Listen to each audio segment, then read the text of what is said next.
I want to tell you something that I think a lot of experienced gardeners forget to say. Your first season growing vegetables is supposed to be messy. It is supposed to be imperfect. And there is absolutely nothing wrong with starting small and picking crops that are almost impossible to mess up.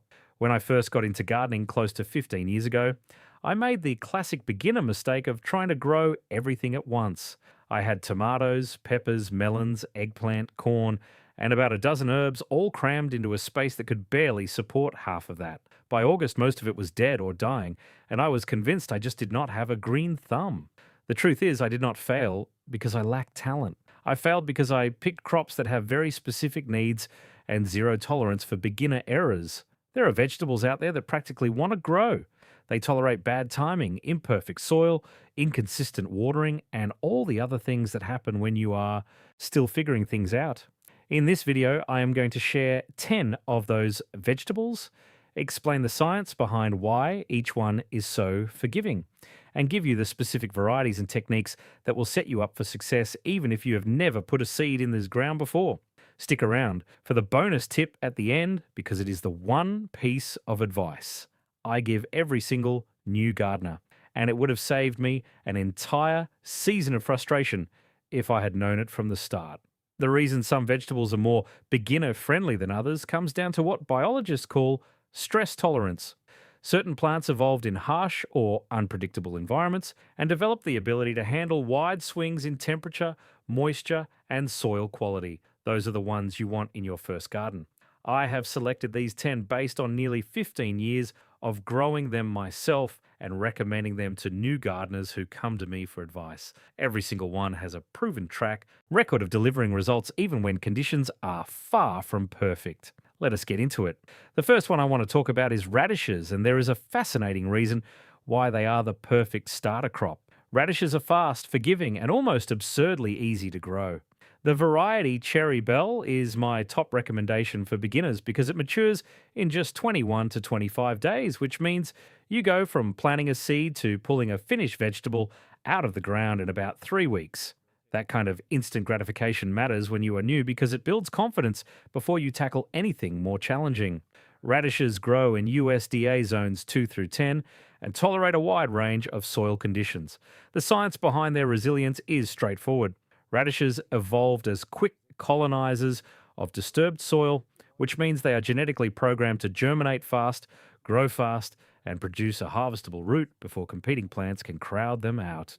Sow seeds directly into the ground about half an inch deep and 1 inch apart in rows about 6 inches apart. They do not need transplanting, special fertilizer, or any fussing at all. Just keep the soil lightly moist and the seeds will sprout within 4 to 5 days, which is incredibly encouraging when you are new and anxious to see something happen. You will know they are ready when the root shoulders push up above the soil surface and reach about 1 inch across. The only real way to fail with radishes is to leave them in the ground too long past maturity, at which point they turn woody and bitter. Pull them on time, and you will have a perfect first harvest. Next up is lettuce, and this one really surprised me with how tolerant it is of beginner mistakes. Loose leaf lettuce varieties like black-seeded Simpson and red Sales are among the easiest crops you can grow because they do not need to form a tight head to be harvestable. You just wait for the leaves to reach 3 to 4 inches, cut what you need with scissors, and the plant grows back for a second, and sometimes third harvest. Lettuce thrives in zones 2 through 10 and prefers cooler weather, making it ideal for spring and fall planting. The reason lettuce is so forgiving is that each leaf is only a few cell layers thick, requiring very little energy and very few nutrients to produce. Even in mediocre soil with imperfect watering, lettuce will give you something to eat. Sow seeds 1/8 of an inch deep, barely covered, because lettuce needs light to trigger germination. This is a detail that trips up a lot of beginners who bury the seeds too deep and then wonder why nothing comes up. Keep the soil moist and you will see sprouts within 7 to 10 days.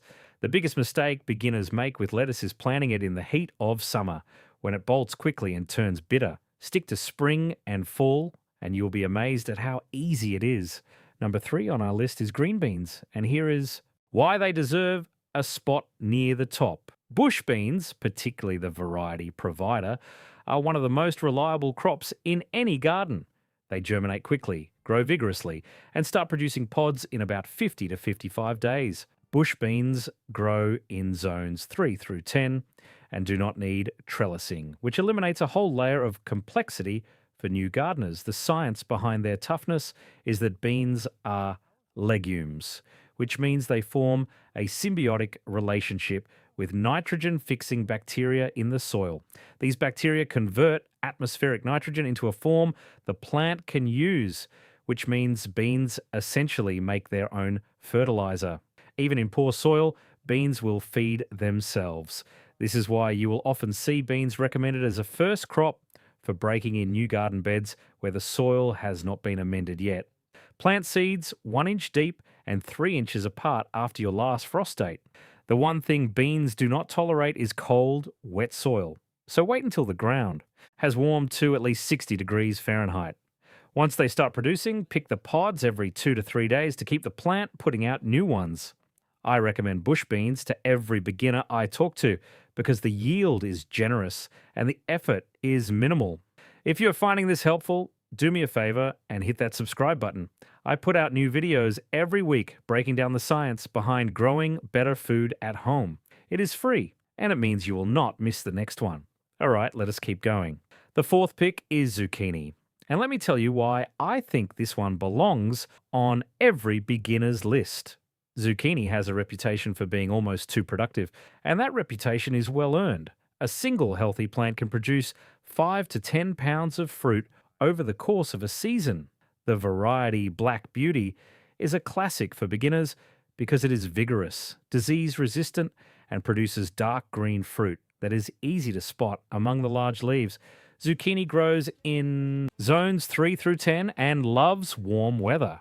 The reason it is so beginner-friendly is that zucchini plants are aggressive growers with large root systems that scavenge nutrients effectively even in average soil. They also have big, broad leaves that shade out weeds around the base, reducing one of the most tedious chores for new gardeners. Plant seeds 1 inch deep in hills spaced about 3 feet apart, or transplant seedlings after the last frost. Water at the base rather than overhead to prevent powdery mildew on the leaves, which is the one disease that consistently bothers zucchini. If you do see a white powdery coating on the older leaves, just remove those leaves entirely. The plant will keep producing from new growth without missing a beat. The key tip for beginners is to harvest when the fruit is 6 to 8 inches long. Let them grow into those giant baseball bats you see at county fairs, and the flesh becomes spongy and seedy. Pick them young, and you will understand why. Young. People joke about leaving bags of zucchini on their neighbours' porches in July. The fifth one I want to talk about is Swiss chard, and there is a practical reason why it is one of the most forgiving greens you can grow. Chard varieties like Bright Lights and Ford Hook Giant tolerate heat, cold, poor soil, inconsistent watering, and partial shade. It is genuinely difficult to kill a chard plant once it is established. Chard grows in zones 2 through 10 and produces continuously from a single planting for months, sometimes an entire year in mild climates.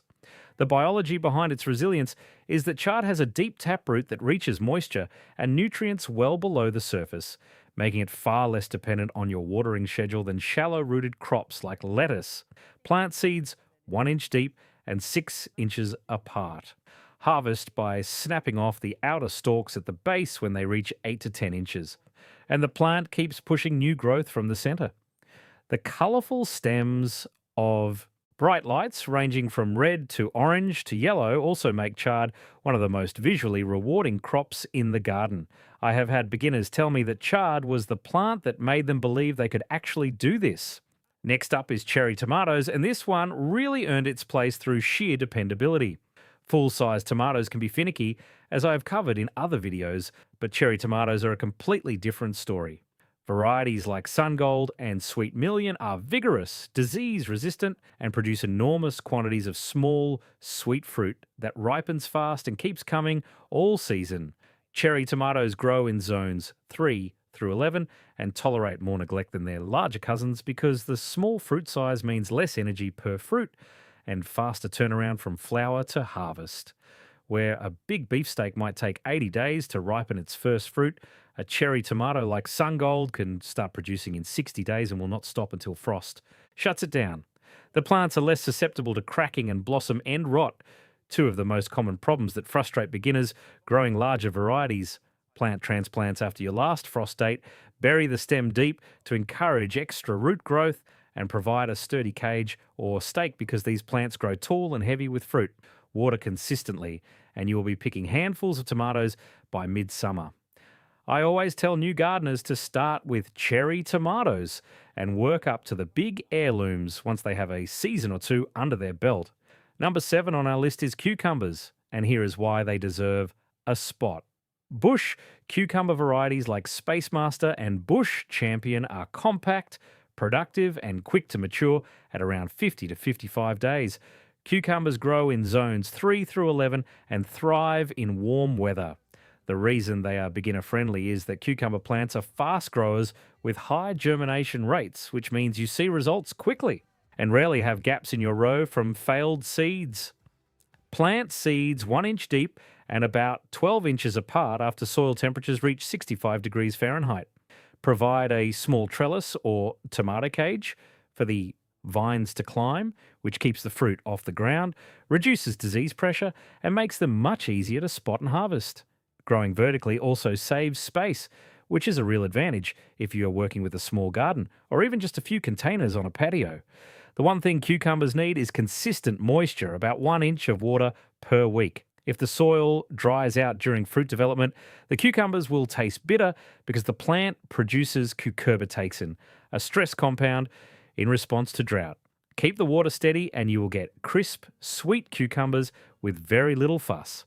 I recommend picking them when they are 6 to 8 inches long and still dark green before they start to yellow and become seedy. The 8th pick is sugar snap peas, and let me tell you why I think this one is underrated for beginners.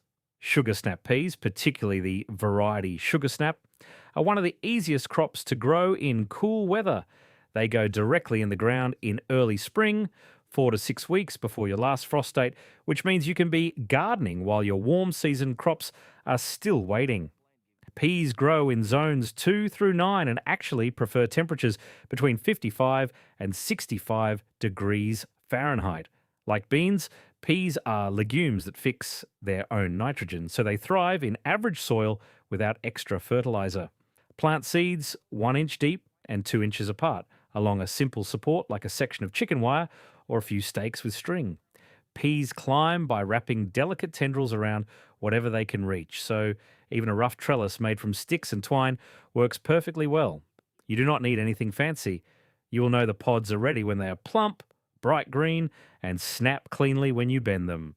The sweetness of a fresh, picked sugar snap pea eaten right off the vine is something you never forget, and it is an experience that hooks a lot of beginners on gardening for life. The 9th one I want to talk about is kale, and there is a fascinating reason why it is nearly indestructible.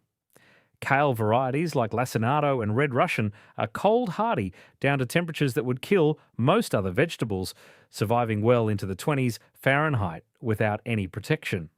Kale grows in zones 2 through 9 and produces over an incredibly long season, often from early spring through late fall and even into winter in milder climates. The plant responds to frost by converting starches in its cells into sugars as a natural antifreeze mechanism, which means frost actually improves the flavour. For beginners, kale is forgiving of poor soil, irregular watering, and timing mistakes because the plant is biologically programmed to survive adverse conditions. Space plants about 18 inches apart and harvest outer leaves first, letting the centre continue to grow.